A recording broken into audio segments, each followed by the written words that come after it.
लालच दिखाया, इतना पैसा देंगे वगैरह वगैरह। अम्बेडकर जी ने कहा किसी भी हालत में मुसलमान नहीं बने, चाहे कैथोलिक हो चाहे प्रोटेस्टेंट हो। अनेक मिशनरी उनके पास गए, उन्होंने भी कुछ कहा। अम्बेडकर जी ने कहा किसी भी हालत में एनी कॉस्ट क्रिश्चियन नहीं बनेंगे। तो उनके आगे पूछते थे, शेड्यूल कास्ट फेडरेशन की मीटिंग हुई, उसमें अम्बेडकर जी ने कहा कि हम क्रिश्चियन मुसलमान क्यों नहीं बनेंगे। तो अम्बेडकर जी का वाक्य है, क्रिश्चियन और मुसलमान ये दोनों धर्म जो हैं वो बाहर से आए हुए हैं आक्रमण करने के लिए। अगर हम क्रिश्चियन और मुसलमान बनेंगे तो इस देश के राष्ट्रीयवाद से हम वंचित हो जाएंगे, अलग हो जाएंगे। इसलिए हम किसी भी हालत में क्रिश्चियन मुसलमान नहीं बनेंगे। हम इसलिए बौद्ध बन रहे हैं कि भगवान बुद्ध भारत में जन्मे हैं, बौद्ध धर्म की स्थापना हिंदुस्तान में हुई, संस्कृति सभ्यता जीवन पद्धति जो भारत की है वो हम सब भाई भाई हैं, इसलिए बौद्ध धर्म का स्वीकार करेंगे। कल्पना कीजिए उस समय अगर अम्बेडकर जी कहते हैं हम सभी इस्लाम का स्वीकार करेंगे तो भारत में क्या होगा, या क्रिश्चियनिटी का स्वीकार करेंगे तो भारत में क्या होगा। कितना एक बड़ा जबरदस्त उपकार अम्बेडकर जी ने हम सभी पर किया है। क्रिश्चियन मुसलमान न होते हुए बौद्ध धर्म का स्वीकार करते हुए ये सारी बातें अम्बेडकर जी की अत्यंत महत्व की है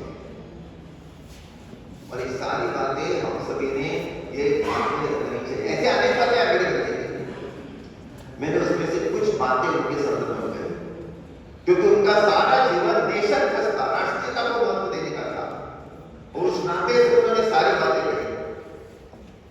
आर्टिकल 370 का अम्बेडकर जी ने विरोध किया। जब संविधान के समय भारत का ध्वज कौन सा, राष्ट्रीय ध्वज कौन सा होना चाहिए, तो मुंबई के एयरपोर्ट पर हिंदू महासभा के लोग उनके पास गए और उन्होंने उनको कहा कि हमारी सबकी इच्छा है कि भगवा ध्वज होना चाहिए और आप हमारी बात कह सकते हो। तो अम्बेडकर जी ने कहा आप मुझे कह रहे हो, उन्होंने कहा मैं आपको निवेदन कर रहे हैं, आप हमारी बात अच्छी तरह से कह सकते हैं और आपका भी वही मत है ऐसा हमें मालूम है। तो उनके मन में भी उनके सर्वों में इस पर नीति का विश्वास था। ऐसी अनेक बातें पूजनीय डॉक्टर बाबा साहब अम्बेडकर जी की है। अभी अम्बेडकर जी की जयंती निमित्त ये सर्वसत्ता संगोष्ठी है, लेकिन मुझे बहुत दुखित अंतर्दिन से कहना पड़ता है कि पूजनीय डॉक्टर बाबा साहब अम्बेडकर जी ने जीवन भर प्रयत्न किया, संघर्ष किया। वो संविधान शिल्पी थे, परंतु जो सामाजिक न्याय की बात वो जीवन भर कहते थे, वो सामाजिक न्याय आज भी अपने देश में आचरण में जितना आना चाहिए उतना दुर्भाग्य से नहीं आया। दिल्ली में, मुंबई में ठीक ठाक हो सकता है, लेकिन बड़े महानगर छोड़कर 25-30 किलोमीटर दूर किसी ग्रामीण क्षेत्र में हम जाते हैं तो ध्यान में आता है कि जातिगत भेदाभेद की दीवारें आज भी विद्यमान हैं। आज भी अपने देश में सैकड़ों मंदिर हैं कि जहां सभी जाति बिरादरी के लोगों को प्रवेश नहीं है, घरों में प्रवेश नहीं है। इस स्थिति में बदल होना चाहिए, इसलिए हम सभी को मिलकर प्रयत्न करें। अम्बेडकर जी को प्रणाम करते हुए, उनका पुण्य स्मरण करते हुए उन्होंने जो सारी बातें कही वो हम करेंगे। इसका संकल्प करना और वैसा आचरण करना ये बात ज्यादा महत्व की है। और भाइयों बहनों, विश्व हिंदू परिषद उसके लिए काम करती है। कोई किसी भी जाति का हो, प्रांत का हो, भाषा का हो, सारे हिंदू एक, कोई बड़ा नहीं, कोई छोटा नहीं, कोई उच्च नहीं, कोई नीच नहीं, कोई भी अधिक नहीं। सर्वे हिंदवा सोदरा न हिंदू पतितो भवेत्।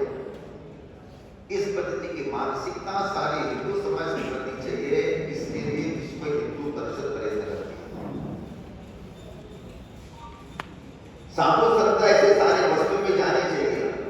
पिछले साल तमिलनाडु में 450 संतों का 450 गांव में प्रवास हुआ। सारा प्रवास अनुसूचित जाति के वस्तु में हुआ। जिस पद्धति का एक जबरदस्त स्वागत हुआ, स्वागत करने वाले लोगों के आंखों में भी आंसू थे और संतों के आंखों में भी आंसू थे। कुछ लोगों ने कहा कि महाराज जी आप बहुत देरी से आए। कुछ संतों ने अपने भाषण में कहा कि भगवान के दरबार में विश्व हिंदू परिषद ने हमारे आगे बोली अभी हम हर साल आएंगे, और अगर हर साल आएंगे तो विषमता मिट जाएगी, समरसता आएगी, ऐसा लोगों ने कहा। ये काम सभी प्रांत में होना चाहिए। इस पद्धति का प्रयत्न विश्व हिंदू परिषद का है। जिस रामजन्मभूमि के मंदिर के लिए अपने देश में सामाजिक, सांस्कृतिक, आर्थिक और राजनीतिक परिवर्तन आ गया, उस राम मंदिर का जब शिलान्यास हो रहा था 1989 में 9-10 नवंबर, तो आज के उत्तर प्रदेश के मुख्यमंत्री योगी आदित्यनाथ जी के गुरुदेव महंत आदित्यनाथ जी उस आंदोलन समिति के अध्यक्ष थे। संघ के विश्व हिंदू परिषद के केंद्रीय अधिकारी और अन्य केंद्रीय संत सब बैठे थे कि परसों जो होने वाला है शिलान्यास कौन करेगा। तो सभी ने मिलकर तय किया कि हमारे में से कोई भी नहीं करेगा, क्योंकि विश्व हिंदू परिषद सामाजिक समरसता के लिए स्थापित हो गई है। तो अपना कोई ऐसा कार्यकर्ता होगा जो तथाकथित एसटी समाज का है, उसके द्वारा वो शिलान्यास होना चाहिए। और भाइयों बहनों, उस समय बिहार प्रांत के विश्व हिंदू परिषद के संगठन मंत्री, अभी वो स्वर्गीय है, माननीय कामेश्वर जी चौपाल, वो तथाकथित अनुसूचित जाति के। तो ये सारे संत महंत शंकराचार्य की उपस्थिति में कामेश्वर चौपाल जी के कर्मफलों के द्वारा वो ऐतिहासिक शिलान्यास का कार्यक्रम संपन्न हुआ।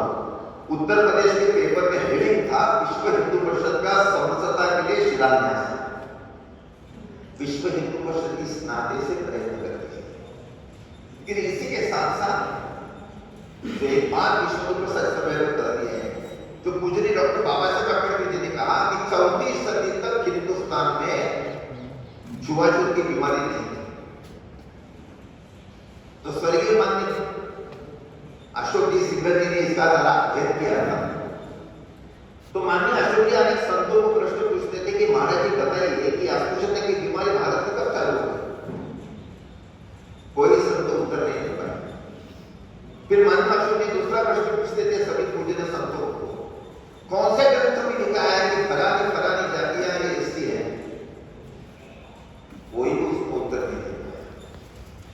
अनेक वैज्ञानिकों को, प्रोफेसर को, इतिहास के अध्यापकों को, कुछ विद्वानों के साथ माननीय अशोक जी ने चर्चा की, और उसमें प्रयाग विश्वविद्यालय के सोशल साइंस के जो एचओडी डॉक्टर के.एस. राव, जो बहुत बड़े इतिहासकार और इतिहास के संदर्भ में विशेष अध्ययन इतिहास के संदर्भ में उनकी मास्टरी थी, उन्होंने अनेक पुस्तकें लिखी।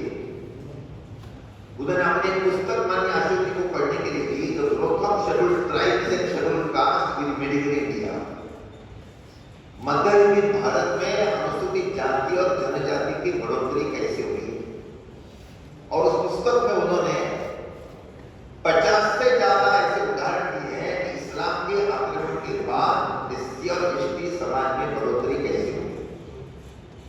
वो लंबा विषय है, और उसका और भी अनेक लोगों के साथ माननीय अशोक ने चर्चा की। और 17 अप्रैल 1974 को सातनवासी की जयंती निमित्त विश्व हिंदू परिषद का प्रयाग में कार्यक्रम था।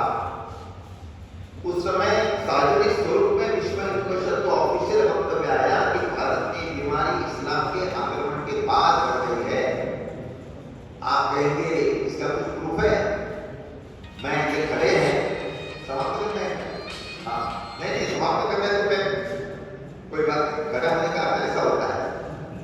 हाँ, 7 बजे तक समाप्त करना है। मैं 5 मिनट लेता हूँ, लेकिन 2 बातें बता दूँ। आप कहेंगे कैसे? मैं आपको एक उदाहरण देना चाहता हूँ।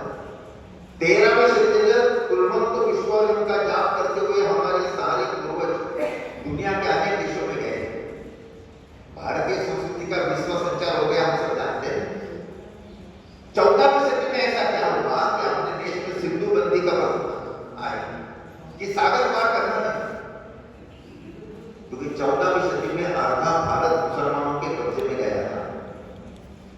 तो धर्म की रक्षा करना एक प्राइम इंपॉर्टेंस का काम बना। तो विदेश में जाएंगे तो दिक्कत आएगी, उसमें प्रतिबंध आएगा। अपने देश में आज सारी महिला पढ़ी लिखी है, महामहिम राष्ट्रपति भी एक महिला कितना गौरव का विषय है, और संसद में उसकी चर्चा भी चल रही है, कल होने वाली है। परंतु हम सब जानते हैं कि 100 साल पहले, 200 साल पहले सभी माता बहनों की स्थितियां हमारे देश में कैसी थी, लेकिन वो महिलाओं के स्तरों में जितनी कुप्रथाएं कुप्रथा कब निर्माण